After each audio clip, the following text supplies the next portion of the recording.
ब्राह्मण और हम में क्या अंतर है, थोड़ा सा विचार जरूर करें। वो धन के लिए लड़ता है, हमें धर्म के लिए लड़वाता है। वो संसद की तरफ दौड़ता है, हम तीर्थ स्थल की तरफ दौड़ते हैं। वो अपने बच्चों को कॉलेज भेजता है, हमें मंदिर और कांवड़ लेने भेजते हैं। वो कथा भागवत करता है, हम कथा भागवत करवाते हैं। वो हमसे दान दक्षिणा लेता है, हम उसको दान दक्षिणा देते हैं। वो हमको झूठा आशीर्वाद देता है, हम उसके पैरों में पड़ जाते हैं। वो हमको गुलाम बनाता है, हम उसके गुलाम बन जाते हैं। वो मुसलमानों के प्रति भड़काता है, हम सब भड़क जाते हैं।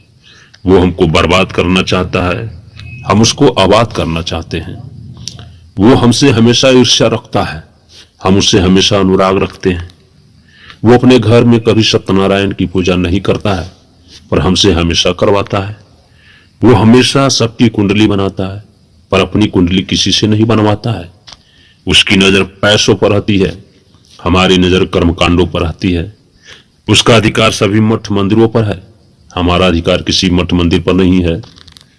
वो हर समय धन दौलत में खेलता है, हम अपनी रोजी रोटी के लिए दिन रात एक करते हैं। वो बगैर पसीने की कमाई करता है, हम पसीना बहाकर कमाई करते हैं। उसका 10 साल का बच्चा अपना इतिहास जानता है, हमारा 60 साल का बुढ़ा भी अपना इतिहास नहीं जानता है। वो हमसे अपने पूर्वजों की पूजा करवाता है, हमारे महापुरुषों को हमसे ही गाली दिलवाता है। वो कभी मंदिर में दान नहीं करता, हमेशा हमसे ही दान करवाकर हमें कर्ज में डाल देता है। वो मंदिरों के चढ़ावे से तिजोरियां भरता है, हम अपनी गाढ़ी कमाई मंदिरों में चढ़ाकर गरीब बन जाते हैं। वो अपनी चतुर बुद्धि से भारत पर राज कर रहा है, हम अपनी मंद बुद्धि के कारण उसकी गुलामी कर रहे हैं। जीवन में दुख भी वही बताता है और उपाय भी वही, लेकिन उसके बताए उपाय से हमारा कल्याण भी कभी नहीं होता। हमारा कल्याण खुद की मेहनत से कमाई हुई या कर्ज ली हुई दौलत से ही होता है। जब हम बीमार पड़ते हैं तो हमारा कल्याण हॉस्पिटल से ही होता है। जब हमारे बच्चों को शिक्षा की जरूरत पड़ती है तो हमारा कल्याण सरकारी स्कूलों और कॉलेजों से ही होता है, जिसे सरकार हमेशा बेकार और बदतर बनाकर रखना चाहती है, क्योंकि हम जागरूक नहीं हैं।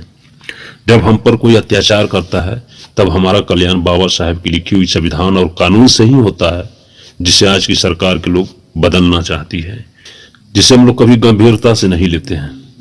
जब हम बेरोजगार होते हैं तो हमें अपना काम खुद ही ढूंढना पड़ता है।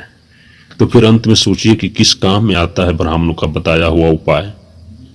अब यह मत कह दीजिएगा कि स्वर्ग मिलता है, क्योंकि जब ब्राह्मण और ब्राह्मणवादी लोग आपको हजारों साल से मंदिर में घुसने नहीं दिया, देवताओं को छूने नहीं दिया, यहां तक कि खुद को भी छूने नहीं दिया, आपके यहां खाना नहीं खाया, आपका छुआ हुआ पानी नहीं पिया, तो आपको वह स्वर्ग में कैसे भेज देगा?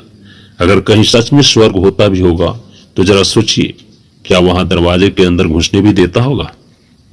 कभी नहीं। और स्वर्ग के बारे में सोचना ही बंद कर दीजिए। जिसकी जिंदगी मस्त है उसके लिए यही धरती पर स्वर्ग है, जो अधिकांश ब्राह्मणों को स्वर्णों के अधिकांश लोगों को मिली हुई है। आपके हमारे हिस्से के धन संपत्ति हक अधिकार मार करके, और हमारी जिंदगी जितनी बेकार और बदतर है, यही तो नर्क है, जिससे निकलने के लिए हम सबको जागरूक होना पड़ेगा।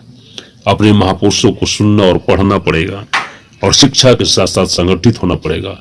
अपने मानवतावादी महापुरुषों को पहचानने और उनको जरूर पढ़ें।